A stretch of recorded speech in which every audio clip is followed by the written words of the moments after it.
স্ত্রীকে কাঁদালে স্বামীর জীবনে দুইটি বিপদ আসে। অনেক স্বামী আছে স্ত্রীকে বারবার কষ্ট দেয় এবং স্ত্রীর ছোটখাটো ভুল ধরে সবসময় স্ত্রীর সাথে খারাপ আচরণ করে। খবরদার, এটা কোনো স্বামী করতে পারে না। যারা কাপুরুষ মার্কা স্বামী তারা এই ধরনের কাজ করে, স্ত্রীকে আঘাত করে, স্ত্রীর সাথে খারাপ আচরণ করে। মনে রাখবেন, আল্লাহ তাআলা নিজে বলে দিয়েছেন স্ত্রীর সাথে ভালো ব্যবহার করতে। কোরআন খুলেন 4 নম্বর পারার 20 নম্বর পৃষ্ঠার 3 নম্বর লাইন, সূরা নিসার 19 নম্বর আয়াতে আল্লাহ তাআলা বলছেন, ওয়াশিরুহুন্না বিল মারুফ, you treat your wives well, তোমরা তোমাদের স্ত্রীদের সাথে ভালো ব্যবহার করো। কিন্তু অনেক স্বামী আছে স্ত্রীর সাথে বাজে ব্যবহার করে, এমন ব্যবহার করে যে স্ত্রীর চোখে পানি চলে আসে।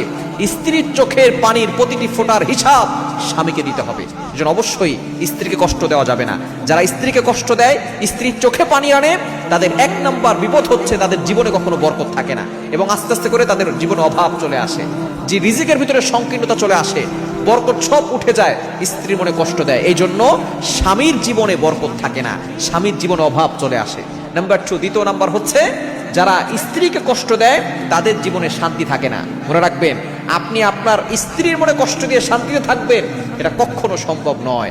অন্যের মনে কষ্ট দিয়ে সেজদায় গিয়ে কখনো আল্লাহকে পাওয়া যায় না।